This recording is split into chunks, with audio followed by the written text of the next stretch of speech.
I know you draw boxes. I draw boxes as well, but my boxes are bigger than yours because it's the overall technology instead of one technology. Making sure the lines are straight. That's what we have been doing. You see the white hair now. It's because I have been learning a lot. There's a lot of stress. That's wisdom, mate, not stress. Hey guys, and welcome back to the channel. I've got a really special guest on with me today, which is Ali. For everyone watching, are you able to give an introduction to yourself, about the current role that you're currently in? And what are you doing at the moment? Hello, everyone. My name is Ali Abdullah, and I'm the pre-sales solution architect in my current role with nCino. It's a product company. It's a banking operating system product built by bankers for bankers. In my current role, mostly I'm dealing with the client, talking about what platform has to offer and how nCino technically can be fit in their environment. Prior to nCino, I was with IBM as a solution architect as well, and spent like 4 years in IBM, and that's where I met Mr. Benjamin also. In IBM role, I was in delivery where I was working as solution architect, and in that role, I was, being with the client, running the discovery workshops, understanding the requirements, and implementing those requirements with the team. We have pool of functional and developers, and all these kind of delivery roles and implementations. And in a nutshell, I have like 12 to 13 years of Salesforce experience, been there in Salesforce ecosystem for long now. That's awesome. And so for the architect, I guess that's going down the technical stream, right? So I wanted to see if you had that technical background as well. So how was the sort of education, and was that sort of relevant to the current job that you have now? So I'll be honest, I do have a technical background, but I wasn't really, into coding. I think for every new individual, they should, if they're coming into this technical background, the first and the foremost skill is the coding skills. They need to make sure they learn coding skills first. There are other skills as well when it comes to, having an IT degree in place. So let's say, for example, if you are having an IT degree, you not only learn the coding skills, but there are some other skills which teach you how to, run the discovery workshop and gives you the concepts of databases as well. So I did have these concepts.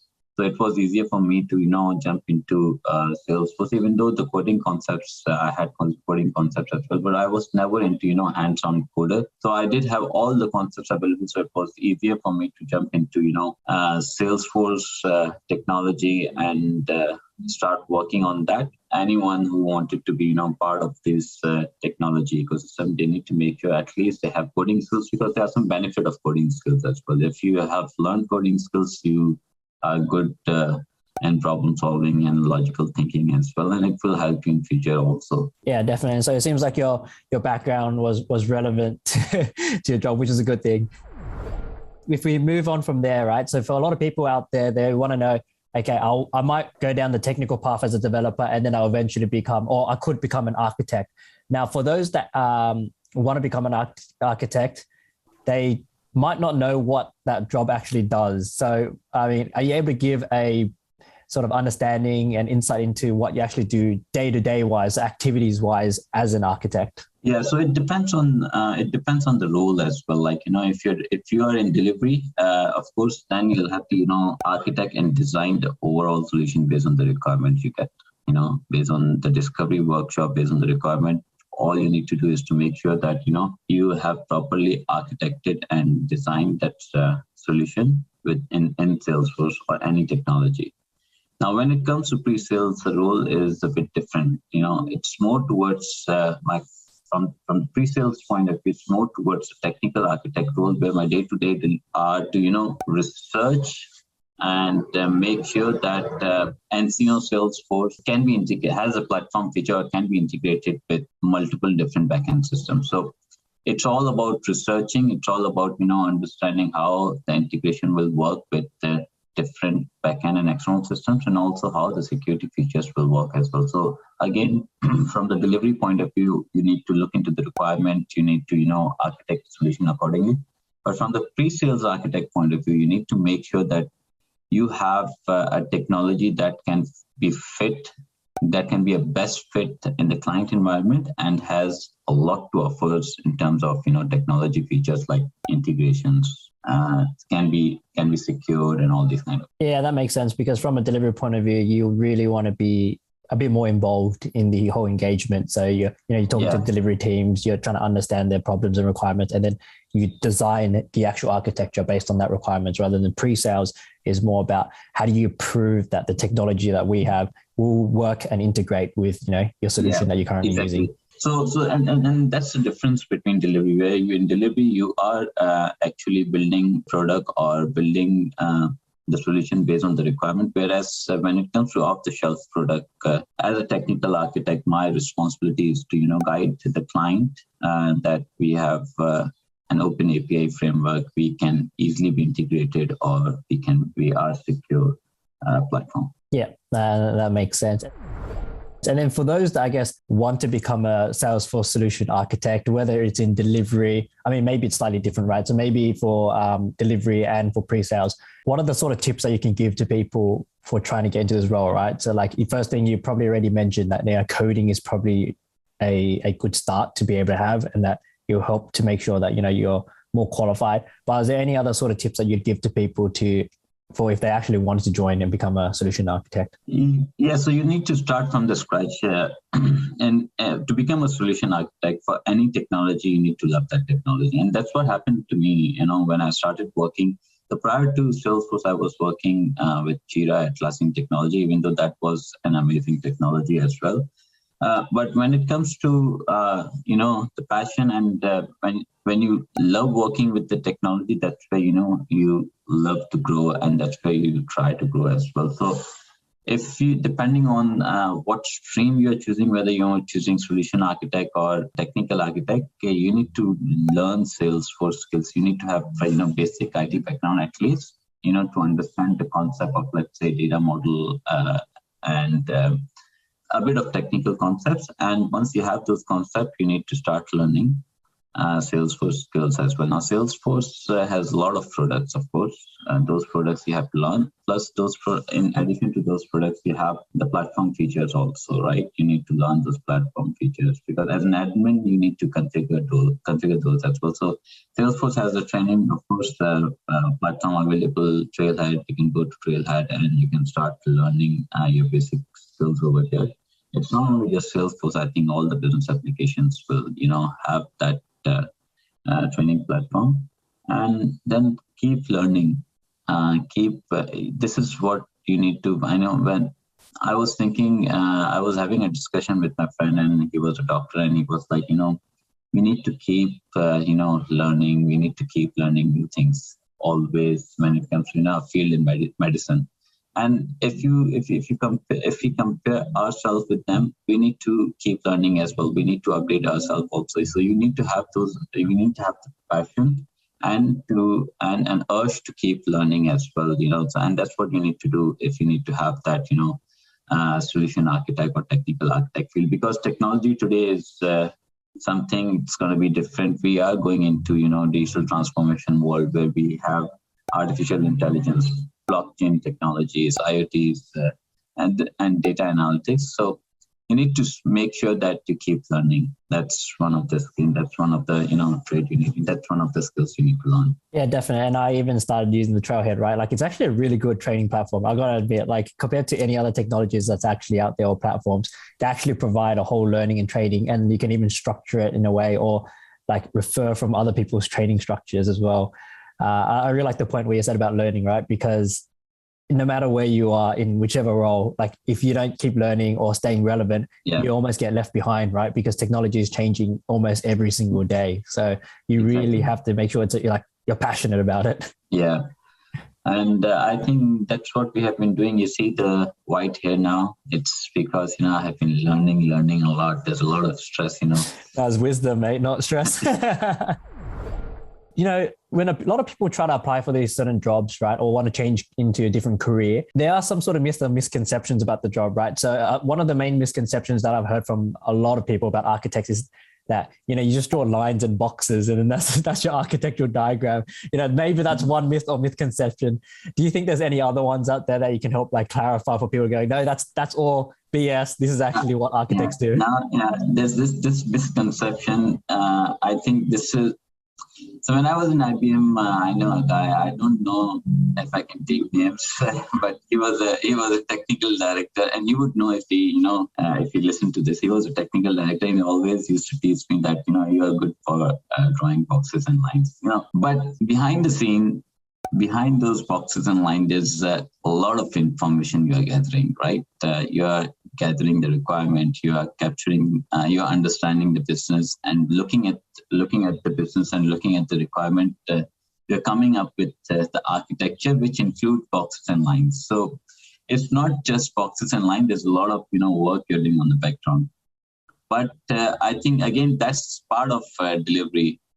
When it comes to the technical architecture role, or let's say in my current role, is not just boxes and lines. It's about, explaining the platform in and out, going into detail as what platform, what are the features we have in the platform and what can be utilized in the environment. So yeah, delivery, I understand there's boxes, but again, and lines, but again, there's, a lot of studies, a lot of, information you're getting on the back end and from the technical architecture point of view. It's not just the boxes, it's about, going into detail of, going into the technicality of how two systems, let's say, will be integrated. What are the product features we have that can, meet the requirement, and what are the customization and how are you going to do with the customization? What are the best practices you need to follow when in order to go ahead with the customizations, as well as, all these things you're doing it on the sites, but yeah, it looks like it's the boxes and the lines, which are quite, which is easy, but it's a misconception. I was having a discussion with an enterprise architecture, a technology agnostic enterprise architect, and he was like, I know you draw boxes, I draw boxes as well, but my boxes are bigger than yours because it's the overall technology instead of one technology. And that happened in IBM, by the way. I think I know who you're talking about when it comes to who likes to tease you about it. But yeah, I think that's a really big misconception. I had to take on a bit of an architect role recently, and I had to draw boxes and lines as well. But it was so much more to that, to realize what actually that box actually represents. How do you interpret it? There's actually a lot more that goes into it, rather than, at the end of the day, it's just a box and lines, but there's so much thinking and research that actually goes into it. Yeah, exactly.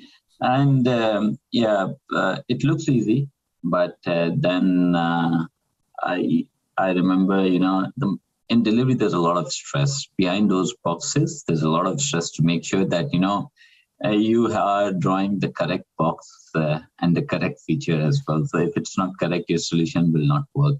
Making sure the lines, definitely. Making sure the lines are straight. Awesome. So I thought we'd do this sort of fact or cap session, right? So you tell me, I went through a whole bunch of job descriptions about, your role or just in general, right? Salesforce Solution Architect. And you can tell me whether that's relevant, not relevant, or just this HR person doesn't even know what they're talking about, right? Because there's a lot of that out there. So the first one was, a lot of them have said that, you need at least 2 Salesforce certifications to become a solution architect. Do you think that that's true, or do you need more? Certifications can give you credentials that, you have worked, something. But again, I wouldn't trust someone to have, to understand the product, end-to-end product with the certification. So, the best way to judge a person is through an interview call, of course. There's people who are lazy and they don't go for the certifications, but they have a lot of projects behind. They understand different products because they have implemented those products in their real life experience. And some people are lazy, as I said, without having they don't go for the certifications, but then with the experience, you would know that they know a lot better than a certified individual. Again, I would say Trailhead, if you go with the Trailhead badges, that has more value than certification. Reason being, because when you go into trailhead badges, you are actually doing something. So you know that you are, implementing something as a practice. Whereas some people they just go for certifications by reading the certification part and the whole documents. But again, I wouldn't say certification is mandatory. As I said, to become an architect, you need to have those projects. You need to have an experience implementing those products. Yeah, spot on. I think with so many roles now, everyone just cares more about the experience, right? Because that's what matters, right? Having the hands-on experience. And again, like you said, Trailhead gave me a whole lot of hands-on experience, a lot more than just reading, right? Like it just didn't give me anything. Yeah, exactly. And then we move into the second point, right? So the second one was saying how you need at least 5+ years of experience to become a solution architect. Now that probably links to experience, but what do you think about that? In order to become a solution architect, you need 5+ years of experience. 5+ years of experience in the same technology will work. Yeah. So let's say, for example, if you are working in one business application for 5 to 6 years, I guess you would know in and out of that technology and the products that technology is offering. So yeah, I think a person can be a solution architect after 5 to 6 years of working in that technology. And we are talking about solution architect, of course, right? When it comes to technical architect, those 5-6 experience will be related to the development. And yes, so I would say, I think it's a good call to have like 5 to 6 years of experience. So it looks like the HR people know what they're talking about. One of the other ones, so there wasn't too much in it, but another common theme was you need a bachelor's degree in some relevant or foreign equivalent when it comes to Salesforce. What do you think about that? Because you did say about having technical experience, but do you think it's really required to have a bachelor's degree when it comes to it? So I would say, yeah, in terms of the degree, I would say it's good to have an IT degree, but it's not mandatory. So I've seen many people from different backgrounds coming into Salesforce ecosystem and they're shining. And in Australia, I have noticed at least that you don't need a degree to shine. Experience will work. And if you understand the technology, if you know the technology, you can work on that technology and you can get the job as well. So regardless, I don't think so.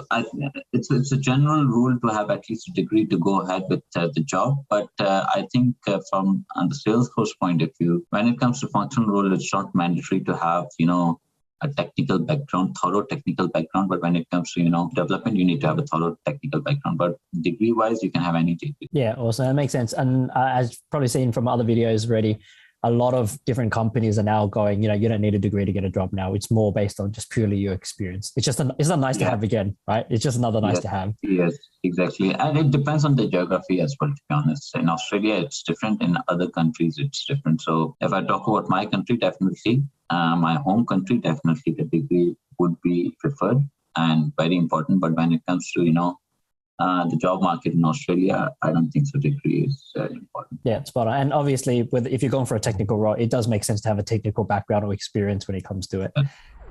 So we'll go to the last section. And the last section basically is unbiased view. Okay, very unbiased view.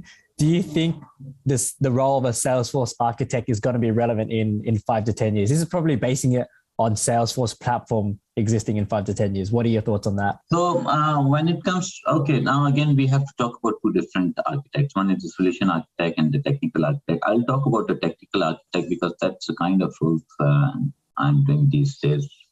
When it comes to technical architect, if you look into the underlying concept of let's say integration, identity management, security, the underlying concepts are same. So these concepts will go on and on forever, let's say. It's going to be and Salesforce has this, way of upgrading 3 times a year, which means that, whatever the new technology is coming, Salesforce will bring those technologies as well. I'll give you an example that Salesforce was into Salesforce Cloud and AWS Cloud only, and they have introduced Hyperforce now, which means that you can have, depending on the cloud, you can have your data residing in any of the cloud. Similarly, Salesforce coming up the Salesforce functions as well. You can write the code in your technology calling the Apex method again as well. So if you look into the underlying concept, underlying technical concept, it's the same. Now, let's talk about, so it's when it comes to underlying concept in future, Salesforce is improving as well. So I don't think so. I think even in the future, it's going to work. Now, when it comes to the solution architect, it's about the product now. And those Salesforce is coming up with different products. You need to keep learning those products. Salesforce is advancing themselves. Salesforce is advancing as a technology. And there are three releases every year. And in those 3 releases, they are launching new features. And if you look into those features are similar in other technologies as well. So whether you pick Salesforce, you pick Oracle CRM, you pick Microsoft Dynamics, you will find features are same, even the technologies as well. So Salesforce has WCRM, that's W, and Microsoft has Power BI. They are improving. That doesn't mean that if you're working in Salesforce in future, you won't be able to do any other job, because they are competing with other companies as well. They are competing with other technologies as well. So the concept is there. It's all about, adopting that product or adopting that technology. So I believe there's a good future. Yeah, awesome. And it makes sense that like if Salesforce keeps upgrading and staying relevant, then the role will stay relevant, right? But as long as you as an individual are sort of staying relevant as well, learning that the new releases, then you also stay relevant. I think that was one of the other misconceptions, right? About how if you start learning about Salesforce, you're stuck in the Salesforce world and you can't go to any other job. But I don't think that's right. Like that misconception seems to be there. And it seems like, as long as you're learning the underlying concept, you can still move around and join any other company or learn any other technology. Yeah, again, so as solution architect, let's say if you're talking about solution architect needs to understand the product features. But again, there are other things solution architects do as well, right? Run the discovery workshop, understand the business, lead the requirement workshop, and all these kind of things. That thing is separate to the technology, and that thing will still work. But again, as I said, all those technology companies will have similar features. In the end, what you need to do is to learn the product, and as a solution architect, have those, have the capability of mapping the product features with the requirement. And I think this will work as well in future. Yeah, and that makes sense. It's just the technology that's what you need to learn, but everything else in terms of soft skills, communication skills, that's all. Like you still learn that. That's applicable everywhere. Yeah, awesome. And I thought I'll leave this little section left for you to go, like, any other final words if you want to convince anyone to join Salesforce, or what are your sort of last remarks when it comes to if someone wanted to be a Salesforce solution architect? I would say it's, based on my learning, and that's what I'm doing now, and I have been doing, when it comes to, being part of the technology, you need to make sure that you have those, you start learning those coding skills as well, because coding skills are really important, maybe not important as a solution architect role. But in future, if you go anywhere, you need to have that coding skills to shine. Because to change the technology, the logic gonna be same. You may, the coding language gonna be different, but the logic gonna be same. If you know how to code, you will be able to code in any of the, language. So my, one piece of advice for everyone in the technology world, of course, learn coding. There are heaps of benefit of, having those coding skills, and keep learning as well. It's not just Salesforce. There are other technologies as well. So, keep learning different things, different technology to be, on top of the market. Yeah, that's really awesome advice. Also, I think that's about time for today. So thank you so much, Ali, for joining. And it was really, really nice to catch up with you again, and some really amazing tips, right? As you said, like, if you got to keep learning, right? There's always new technologies. There's always new training stats out there. Yeah. So it's always helpful to keep up to date. We'll chat again. We'll keep chatting, and we'll see in 5 years' time, is you still going to be a Salesforce solution architect?